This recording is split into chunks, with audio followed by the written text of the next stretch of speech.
प्रभु की स्तुति हो।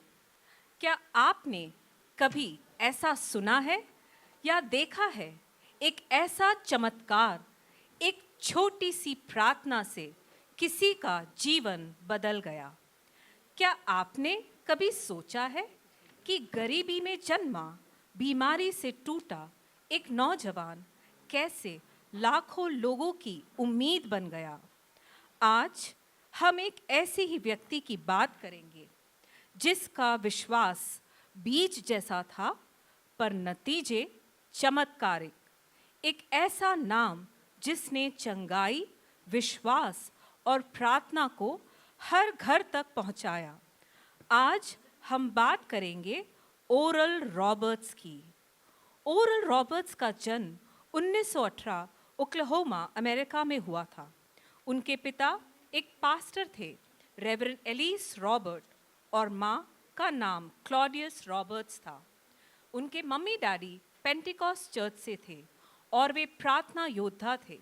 वे काफ़ी लोगों के लिए प्रार्थना करते और उनको चंगाई भी मिलती।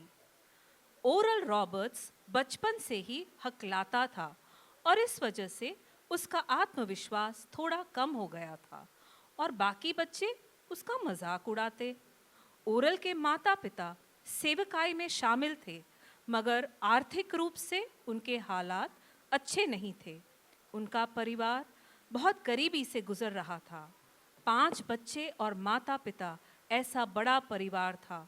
तो ऐसे ओरल का बचपन बड़ी कठिनाइयों के साथ गुजरा।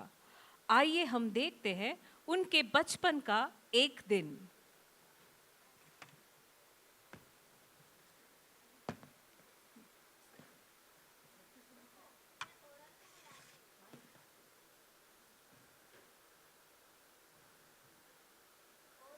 चलो ना तुम भी खेलो हमारे साथ।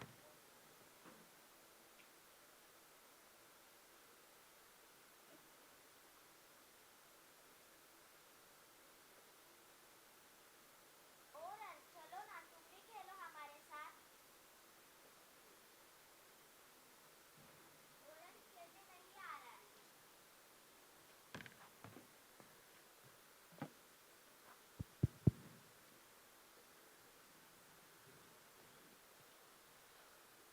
अब चलो ना हमारे साथ। क्या हुआ? मुझे नहीं खेलना। जाओ यहाँ से। क्या हुआ इससे? चलो मम्मी को बताते हैं। मम्मी, मम्मी, मम्मी, देखो ना, ओरल हमारे साथ नहीं खेल रहा है, बस गुस्से में ही बैठा है। रुको, मैं बात करती हूँ।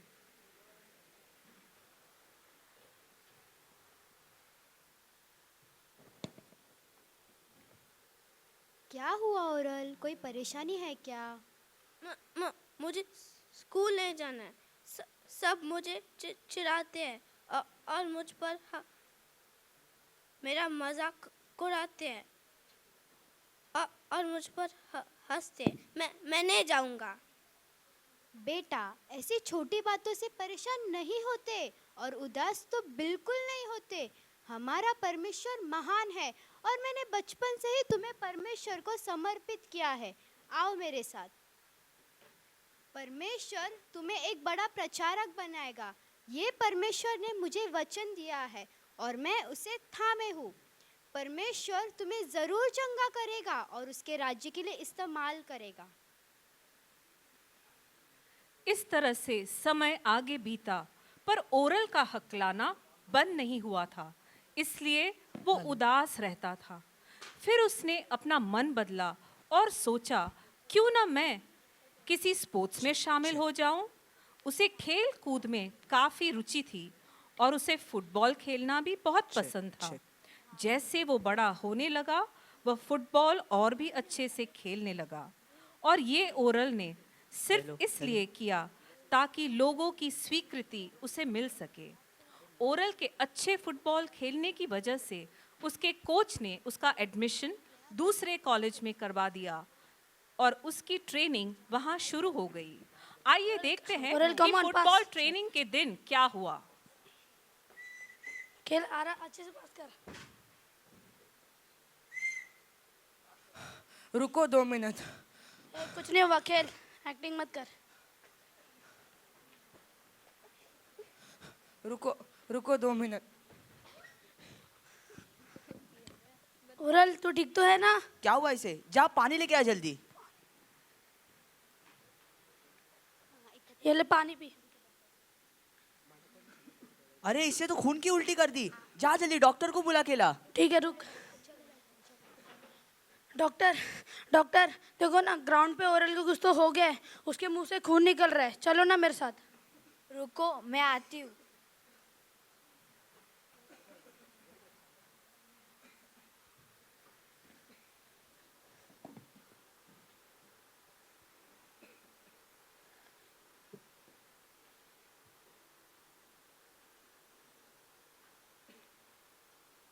ओरल बेहोश हो जाता है। डॉक्टर आकर उसे चेक करते हैं।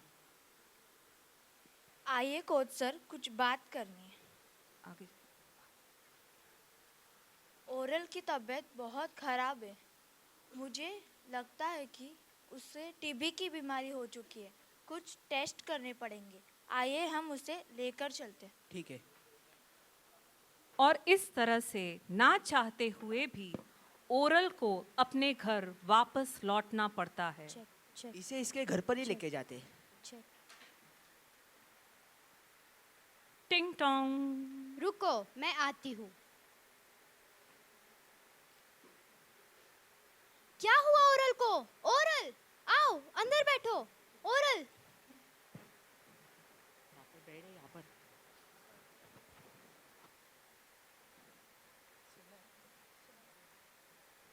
क्या हुआ ओरल को? डॉक्टर ने कहा इसे टीबी की बीमारी है। टीबी की बीमारी? हाँ, टीबी की बीमारी। ओरल, अपना ध्यान रखना। ओरल, अपना ध्यान रखना। उन दिनों में टीबी के लिए अच्छी दवाइयाँ नहीं थी। ओरल ने खाना पीना छोड़ दिया था और खून की उल्टी करते करते उसका वज़न बहुत कम हो गया था, सिर्फ 32 किलो। वो बिस्तर से उठ भी नहीं पाता था। सेहत ठीक करने के लिए उन दिनों में सिर्फ पौष्टिक खाना, आराम और ताज़ी खुली हवा की ही ज़रूरत होती थी। लेकिन ओरल का परिवार प्रभु के वचन में बहुत विश्वास रखता था। उन्होंने लगातार ओरल को प्रार्थना में उठाए रखा।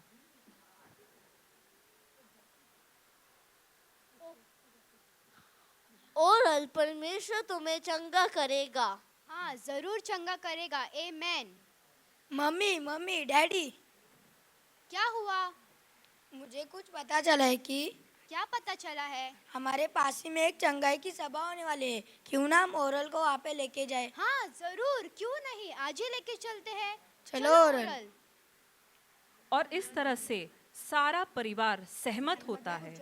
ओरल और उसका परिवार कार में उस चंगाई की सभा के लिए उसे लेकर जाते हैं। लेकिन कार में उसे एक आवाज सुनाई देती है। Oral, oral. मम्मी, आपने बुलाया? नहीं, तुम आराम करो। ओरल। बहन, तूने बुलाया? नहीं। ओरल, मैं तुम्हें आज चंगा करूंगा और पूरे विश्व में चंगाई की सेवकाई के लिए तुम्हारा इस्तेमाल करूंगा। और इस तरह से उसे परमेश्वर उसके साथ बात करते हैं। वो सब चंगाई की सभा में पहुंचते हैं। वहाँ पास्टर सभी के ऊपर हाथ रखकर प्रार्थना कर रहे हैं चंगाई के लिए। ओरल का परिवार भी वहाँ प्रार्थना के इंतजार में है। यीशु के नाम में चंगे हो जाओ। यीशु के नाम में चंगे हो जाओ। यीशु के नाम में चंगे हो जाओ। यीशु के नाम में मैं तुम्हारी जुबान को आज़ाद करता हूँ। शब्द बह रहे आसानी से, तुम्हारी सारी बीमारी चंगी हो जाए। यीशु के नाम में आमीन। आमीन। Hello hello, praise the Lord. Mummy, मैं बोल सकता हूँ बिना हकलाए। प्रभु की स्तुति हो। प्रभु की स्तुति हो, धन्यवाद हो प्रभु का। और इस तरह से ओरल रॉबर्ट्स को उसी चंगाई की सभा में हकलाने से और टीबी की बीमारी से भी मुक्ति मिलती है और चंगाई मिलती है। और तभी से ओरल रॉबर्ट्स प्रभु में विश्वास करने लगता है और प्रभु के वचन में और विश्वास में आगे बढ़ने लगता है। जैसे जैसे समय बीता, ओरल ने प्रभु के साथ समय बिताया। 1936 में ओरल को एक ऐसी ही सभा के दौरान पवित्र आत्मा का बपतिस्मा प्राप्त हुआ और उनको ये समझ आया कि परमेश्वर ने हमें सिर्फ उद्धार और चंगाई नहीं दी है, बल्कि समृद्धि भी दी है। परमेश्वर ने हमें गरीबी में रहने के लिए नहीं बुलाया है, बल्कि उसने तो हमें सब कुछ दे दिया है। हमें तो बस उसे घोषित करना है और ले लेना है। और यही चंगाई और समृद्धि का वचन लेकर ओरल जगह जगह गए। ऐसी ही एक सभा के दौरान ओरल की मुलाकात ईवलिन नाम की लड़की से हुई, जो विश्वासी थी। दोनों के बीच में पत्र लिखे गए और वो बातचीत करने लगे। और कुछ समय के बाद परिवार की सहमति और उनकी मौजूदगी में उनकी शादी हो जाती है। ओरल का परिवार आगे बढ़ता है और दोनों ओरल और इवलिन विश्वास में, प्रार्थना में प्रभु के वचन का प्रचार करते हैं और परमेश्वर उनके परिवार में 4 संतानों का दान देता है। और साल बीतते जाते हैं। 1948 तक इसी तरह ओरल प्रचार करते रहे और परमेश्वर ने चेक। उनसे बात की। चेक।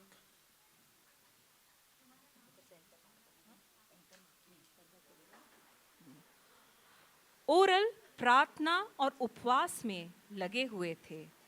उनको कुछ कमी खल रही थी और जब उन्होंने प्रार्थना और उपवास में समय बिताया तो परमेश्वर ने उनसे बात की और उनसे कहा कि ओरल, तुम्हें बड़े स्तर पर चंगाई की सभा करनी होगी। तब तक ओरल पास्टर बन चुके थे एक छोटी सी कलीसिया के। और एक दिन ओरल अपने चर्च के लीडर्स के साथ बात कर रहे हैं। आइए देखते हैं उनके बीच में पास्टर ओरल रॉबर्ट्स क्या बातचीत करते हैं। Praise the Lord. Praise the Lord. Praise the Lord. Praise the Lord. Praise the Lord. आज मुझे आप सब लोग से कुछ बात करनी थी। आप कृपया बैठ जाइए। देखो, हम काफी जगह जगह जाते हैं, जगह जगह प्रचार करते हैं, काफी लोगों से भी बात करते हैं, लेकिन लगता है कुछ कमी है। मैं काफी दिन उपवास और प्रार्थना में लगा रहा हूँ और परमेश्वर ने मुझसे 3 चीजें कहा है। पहला, हम एक हीलिंग मिनिस्ट्री करेंगे जिसके लिए हमें एक हॉल चाहिए होगा, जिसका खर्चा कुल $160 यानी $160 होगा। दूसरा, उस मिनिस्ट्री में कम से कम 1000 लोग आएंगे। और तीसरा, उन सब लोगों में से कम एक व्यक्ति को पूरी रीति से चंगाई मिलेगी। अगर ये तीनों चीजें सफल होती है तो हम तय करेंगे कि इस मिनिस्ट्री को आगे लेकर जाए। हाँ पास्टर, हम आपके साथ हैं और हम प्रार्थना करेंगे। और इस तरह से चर्च के लीडर्स अपने काम में लग जाते हैं। कुछ दिन बीतते हैं और ओरल रॉबर्ट्स अपने चर्च में कुछ कार्य में व्यस्त है। चर्च के लीडर्स उन्हें कुछ दिनों के बाद मिलने आते हैं। अरे, पर ये क्या? ये तो बहुत खुश नजर आ रहे हैं। आइए जानते हैं उनकी खुशी की वजह क्या है। अरे प्रेज द लॉर्ड, आप सबका आना कैसे हुआ? काफी खुश दिख रहे हो। कुछ खुशी मुझसे भी बाती है। पास्टर, आपको विश्वास नहीं होगा कि हमारे सभा में 1200 लोगों ने रजिस्टर कर दिया है। प्रभु का धन्यवाद हो, हमने तो 1000 लोग मांगे थे, लेकिन प्रभु ने हमें 200 लोग ज्यादा दिए। हाँ पास्टर, और तो और हमें हॉल भी मिल गया है। $160 और 33 सेंट का चेक भी मिल गया है। अब हमें कोई चिंता करने की जरूरत ही नहीं है। God is good. देखो परमेश्वर क्या क्या कर सकता है। और हम प्रार्थना करेंगे कि सिर्फ एक जन को नहीं, वहाँ जितने भी लोग अटेंड करेंगे वो सब चंगाई पाएंगे। जरूर करेंगे।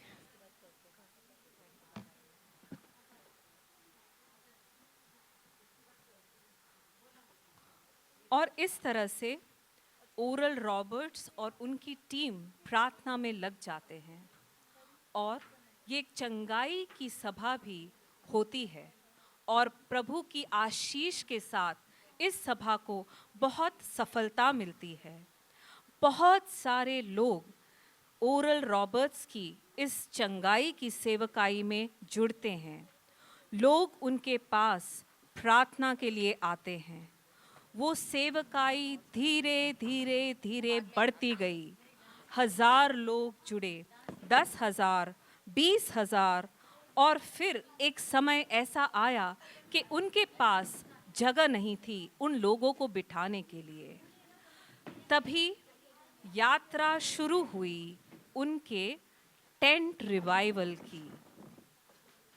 ओरल रॉबर्ट्स और उनकी टीम ने बड़े बड़े तंबुओं का इंतजाम किया। यह तंबू वो हर जगह लेकर जाते।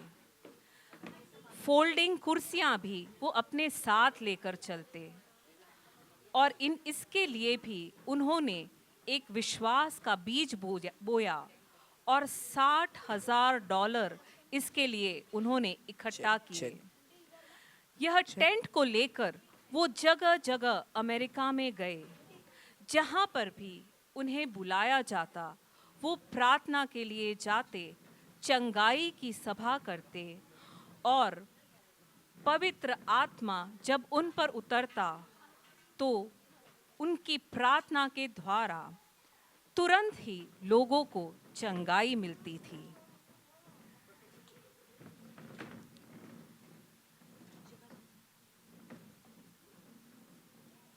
आगे हम देखेंगे ऐसे ही एक टेंट रिवाइवल मिनिस्ट्री का दिन।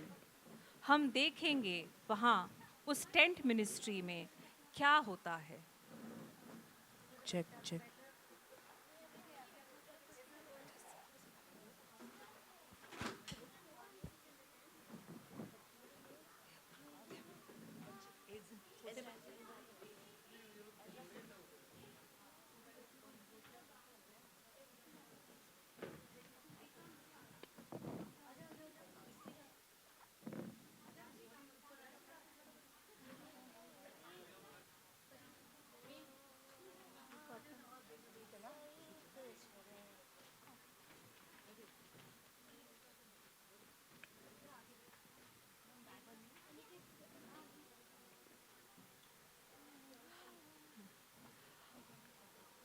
आइए हम देखते हैं ऐसी ही एक टेंट मिनिस्ट्री की सभा। भाइयों और बहनों, आज मैं बहुत खुश हूँ और यह मेरा सौभाग्य है कि मैं परमेश्वर के दास को आमंत्रित करती हूँ, Oral Roberts. Hallelujah, praise the Lord. प्रभु की स्तुति हो। मैं आप आज सब लोग का प्रभु के नाम में स्वागत करता हूँ। मैं खुश हूँ कि आज आप सब लोग प्रभु और उसके सहायता के लिए यहाँ आए हैं और मैं विश्वास करता हूँ कि प्रभु आज कुछ खास करेगा। मैं कहना चाहता हूँ कि प्रभु हमारा पहले से ही अच्छा है, जो वो कल था, आज है और हमेशा अच्छा रहेगा। दूसरा कि हमारा परमेश्वर एक भला परमेश्वर है। और तीसरा, विश्वास हमें कहीं से मिलता नहीं, वो तो बस हमारे अंदर होता है। मैं परमेश्वर की एक जीवित साक्षी हूँ कि यीशु में सामर्थ्य है और उसी सामर्थ्य में विश्वास और यीशु में सच्चाई है। मैं आप सबको एक गवाही देना चाहूँगा मेरी। मैं जन्म से ही हकलाता था, बिना रुके बोल नहीं पाता था और जब मैं 16 साल का था तब टीबी की बीमारी ने मुझे जकड़ लिया। एक दिन मुझे एक चंगाई की सभा में ले जाया गया। वह एक प्रचारक ने मुझ पर प्रार्थना की और प्रभु ने मुझे टीबी और हकलाने से पूरी रीति से चंगाई दी और तब से मेरा जीवन बदल गया। हालेलुया। हालेलुया। आज मैं संपूर्ण और सामर्थ से भरा हूँ केवल यीशु के वजह से, और मैं विश्वास करता हूँ यीशु ये आज आप सबके लिए करेगा। मैं कहना चाहता हूँ कि हमारा प्रभु सदा भला रहे और शैतान हारा हुआ है और हारा हुआ रहेगा। अभी मैं हीलिंग यानी चंगाई के लिए प्रार्थना करूंगा, तो कृपया आप लोग आगे लेकर आए।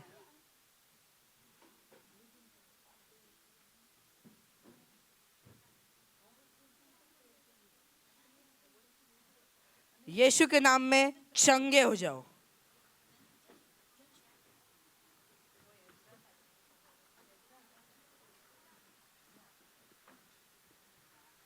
यीशु के नाम में प्रभु इस बच्चे को चंगा कर देना।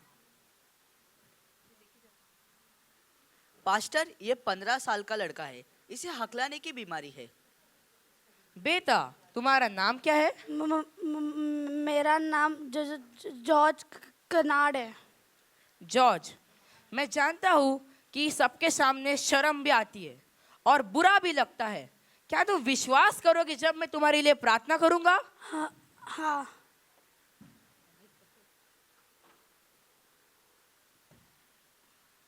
यीशु इस बच्चे को चंगाई दे, हकलाने से चंगाई दे। सारी महिमा प्रभु को। प्रभु यहाँ पर है। जॉर्ज, तुम रो क्यों रहे हो? मैं जानता भी हूँ और समझता भी हूँ। यीशु के सामने रोने से मत शर्माओ, बल्कि यीशु को पुकारो। अब मैं जो बोलता हूँ वो मेरे पीछे दोहराओ। हाँ। मैंने यीशु को पहचाना है। मैंने यीशु को पहचाना है। मैंने यीशु पे विश्वास किया है। मैंने यीशु पर विश्वास किया है। मेरी जुबान आजाद हो गई है। मेरी जुबान आजाद हो गई है। मैंने हकलाने से चंगाई पाई है। मैंने हकलाने से चंगाई पाई है। मैं प्रभु की सेवा करूंगा। मैं प्रभु की सेवा करूंगा। आमीन। आमीन। और इस तरह से जॉर्ज कनाड को चंगाई मिलती है। लेकिन हमारा प्रभु बहुत महान है। उसका कार्य यहाँ पे समाप्त नहीं हुआ, उसका कार्य आगे बढ़ा और पवित्र आत्मा के द्वारा आगे देखते हैं जॉर्ज कनाड की लाइफ में आगे क्या होता है।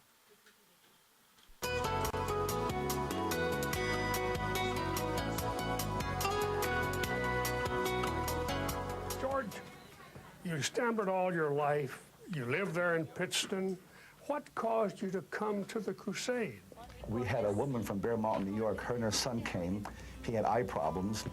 And after being in the house about one day, she encouraged me to come up and to be prayed for. I'll tell you, I was petrified, because there were a lot of people from my home church in that audience. And wasn't part of that because of the stuttering? When you stand up in front of a crowd, the stuttering just destroys you. Sure does. That's the way it did me when I had it. It was very humiliating, very debilitating. Young people would make fun of you. It was And in school, you had a tough time. very like difficult I time in did. school. And children are cruel, and they made fun of me. They mocked me all my life. So I did very little talking all of my life, only when I had to at home. That's right. Well, I remember when I had to move your hand out from in front of you. This is George Cunard, St. John's Catholic Church of Pittston, Pennsylvania, right here in this area. He is 15, he stutters, and has for many years. To me, I felt something go through me. That's why I began to cry. And since then, every time the power of God comes upon me, I get misty-eyed from that day forward. Something wonderful happened that night, and it was a miracle. Here I sit with two people who have been healed of stuttering, and both of them are ministers of the gospel. George, where are you now? I'm pastoring the Roxborough Full Gospel Worship Center, Assembly of God in Philadelphia, Pennsylvania. I've been the pastor there for 20 years. And you're doing it every week. Every week, Sunday morning, Sunday night, Wednesday. Preaching the gospel. Preaching the gospel, yes, sir. तो देखा आपने, प्रभु का वचन जैसे कहता है कि मैं तुझे कभी न छोड़ूंगा, कभी न त्यागूंगा। जॉर्ज कनाड एक पास्टर बने और 20 सालों तक उन्होंने प्रभु की सेवा की एक पास्टर के तौर पर। इस तरह से ओरल रॉबर्ट्स की सेवकाई आगे बढ़ती गई। 1950 का दशक था, टीवी का ज़माना था। कई लोगों ने कहा, पास्टर और टीवी, ये दो चीज़ें एक साथ मुमकिन नहीं है। लेकिन ओरल ने कहा, अगर पाप का संदेश टीवी पर आ सकता है तो परमेश्वर का संदेश क्यों नहीं। उन्होंने शुरू किया एक कार्यक्रम जिसे हीलिंग वाटर्स नाम दिया गया। इसी नाम से उन्होंने एक मैगजीन भी छापना शुरू किया जो लाखों लोगों तक पहुंची। टीवी पर वो प्रार्थना करते, लोग अपने घरों में झुककर रोते और चंगे हो जाते। उनका नारा था, एक्सपेक्ट अ मिरेकल, चमत्कार की उम्मीद रखो। ओरल रॉबर्ट्स का सबसे प्रसिद्ध संदेश था सीड फेथ, यानी बीज जैसा विश्वास। आइए देखते हैं ओरल रॉबर्ट्स ने बीज जैसे विश्वास के बारे में क्या कहा। अगर आप कोई भी बीज बोते हैं, चाहे प्रेम का, सेवा का या दान का, तो प्रभु उसे 100 गुना बढ़ा देता है।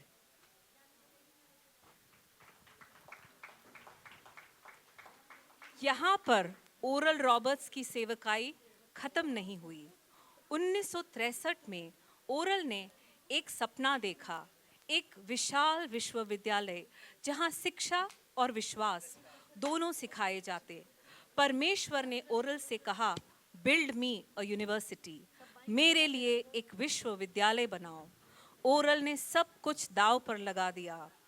ORU के नाम से आज भी यह यूनिवर्सिटी बहुत प्रचलित है और प्रसिद्ध है। यहाँ स्टूडेंट्स सिर्फ शिक्षा नहीं पाते, बल्कि जीवन का परमेश्वर द्वारा प्रेरित उद्देश्य भी सीखते हैं। आज भी वहाँ प्रवेश द्वार पर लिखा है, make know little plans here, यहाँ छोटे सपने मत देखो। इस तरह से ओरल ने अपनी सेवकाई शुरू रखी।